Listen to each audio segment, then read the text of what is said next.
ഈശോ മിശിഹായ്ക്ക് സ്തുതിയായിരിക്കട്ടെ.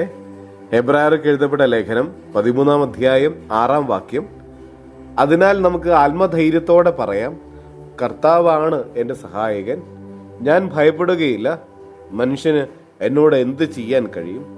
സർവശക്തനും സർവാധിപനുമായ ദൈവമേ, ഞങ്ങൾ നിന്നെ ആരാധിക്കുന്നു, സ്തുതിക്കുന്നു, മഹത്വപ്പെടുത്തുന്നു. കർത്താവേ, ഞങ്ങളുടെ ജീവിതത്തിൽ നീ ചൊരിഞ്ഞുകൊണ്ടിരിക്കുന്ന എല്ലാ കൃപകൾക്കും അനുഗ്രഹങ്ങൾക്കും ഞങ്ങൾ നന്ദി പറയുന്നു. ഈശോയെ, ഞങ്ങളായിരിക്കുന്നത് നിന്റെ കരുണയാലാണ്.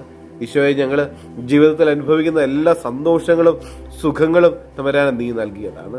തമ്പുരാനെ നന്ദി പറയുന്നു. ഈശോയെ, ഞങ്ങളുടെ കുടുംബത്തെയും ഞങ്ങളുടെ കൂടെയുള്ളവരെയും ഞങ്ങളുടെ എല്ലാ പദ്ധതികളെയും നിയോഗങ്ങളെയും അങ്ങയുടെ കരങ്ങളിലേക്ക് സമർപ്പിക്കുന്നു. തമ്പുരാനെ, ഞങ്ങൾ പൂർണ്ണമായിട്ടും നിന്റേതാണെന്ന് ഞങ്ങൾ ഏറ്റുപറയുകയാണ്. ഈശോയെ, നീയാണ് ഞങ്ങളുടെ സഹായകൻ, നീയാണ് ഞങ്ങളുടെ സംരക്ഷകൻ. പലപ്പോഴും നിരാശയിലേക്ക് പോകുന്നവരുടെ എണ്ണം കൂടിക്കൂടി വരികയാണ്. തമ്പുരാനെ, നിന്റെ സാന്നിധ്യം തിരിച്ചറിയാൻ പറ്റാത്തത് കൊണ്ടാണ്, സർവശക്തനായ നിന്നിൽ ആശ്രയം നഷ്ടപ്പെടുന്നത് കൊണ്ടാണ് പലപ്പോഴും നിരാശയിലേക്ക് പോകുന്നത്. തമ്പുരാനെ, നീയാണ് ഞങ്ങളുടെ പ്രത്യാശ, നീയാണ് ഞങ്ങളുടെ ശക്തി. തമ്പുരാനെ, ഏത് സാഹചര്യങ്ങളിലും കടന്നു പോകുമ്പോഴും നീ ഞങ്ങളുടെ കൂടെ ഉണ്ടെന്ന് തിരിച്ചറിയാനായിട്ട് ഞങ്ങൾക്ക് സാധിക്കട്ടെ. നിന്റെ സാന്നിധ്യം അനുഭവിക്കാനായിട്ട് ഞങ്ങൾക്ക് സാധിക്കട്ടെ.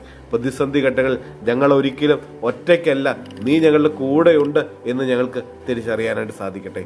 കർത്താവെ, ഞങ്ങളെ ഒന്ന് സഹായിക്കണമേ. ഞങ്ങളുടെ സംരക്ഷകനായ ദൈവമേ, ഞങ്ങളുടെ കൂടെയായിരിക്കണമേ. നമ്മുടെ കർത്താവ് ഈശോ മിശിഹായുടെ കൃപയും പിതാവായ ദൈവത്തിന്റെ സ്നേഹവും പരിശുദ്ധാത്മാവിന്റെ സഹവാസവും പരിശുദ്ധ അമ്മയുടെ മാധ്യസ്ഥ്യവും നമ്മെല്ലാവരോടും കൂടെ ഉണ്ടായിരിക്കട്ടെ, ഇപ്പോഴും എപ്പോഴും എന്നേക്കും. ആമേൻ.